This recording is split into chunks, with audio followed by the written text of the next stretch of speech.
I'm here today to talk about communication. Communication seems like it's something little, but it's really something big. It's very imperative. Communication is everyday life as far as whomever we come in contact with, relationships, whether it's a friendship, whether it's your spouse, whether it's your siblings, whether it's your parents, and just everyday interactions. So, I Googled communication from the Webster Dictionary, and it states as follows.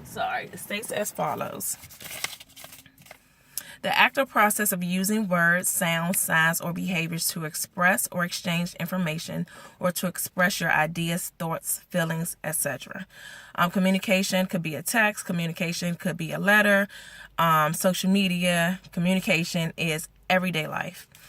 What I've realized now, I've always known this, that I'm not a good communicator, especially when it comes to my husband. I'm not a good communicator. And sometimes even in friendships, I'm not a good communicator.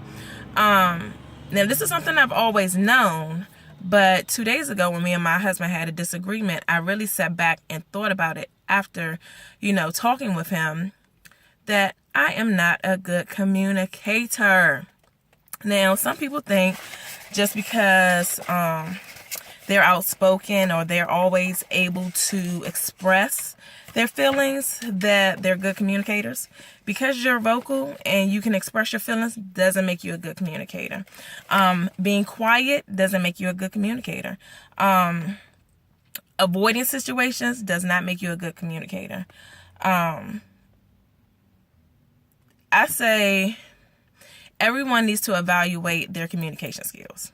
I say just take some time out and evaluate how you handle situations. How do you handle it? How do you process situations? Do you take time to think about it? Are you quick to, get what you have to say in? Like, how do you communicate? And after I got off the phone with my husband and we had our disagreement, I thought about it and I said, you know what? I don't communicate well. I have all the stuff that I need to say, but it doesn't come out the way I need it to come out, or it doesn't come out at all. I'll just hold it in and let it ball up. That's not good communication. I realized that I like to, a lot of times, avoid certain situations only because I don't like to argue. I'm not an argumentative person.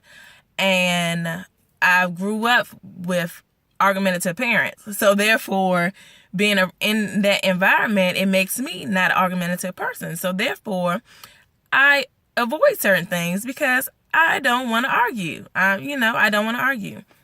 So what I realized that I have to sit down and I have to find better ways to communicate how I feel. I have to be able to receive what is being said in return, and therefore that's where the communication will begin. Yes, I'm a good listener, and I understand what people have to say. I love when people express how they feel. So yes, I'm a good listener, but I'm not a good communicator when it's time for me to communicate how I feel. There are things I leave out. There's things that I say that I didn't want to say because I felt like I was forced, I was forced into it or whatever. So I say we all just need to take some time out, evaluate how you handle situations, because you can be vocal and express express stuff in a quickly manner or right then and there does not mean you're a good communicator. It just means you can express exactly how you feel. So again, people, I just say just take the time out, view how you see things, and take criticism from somebody. Ask someone that's close to you, what do they think about your communication skills? And, see what they have to say. So I asked you all to take the time out to do that. I asked you to give me some feedback on, your communication skills, or, what you can do to improve your communication skills. I say write down a situation that you had and how did you handle that situation? Because that's what I did. after talking to my husband. And you know what? I, in turn, called him and apologized and told him, I'm not a good communicator. And I realize it now. Just from that incident, I realized I'm not a good communicator. I'm working on ways to better my communication skills. It may take some time. It's not going to happen overnight, but I know the problem and I'm willing to fix the problem. And that's what you have to be willing to do. All right, family, that's all I had to say. Again, give me your feedback on communication and we can go from there. All right, hope this helps someone. Talk to you later.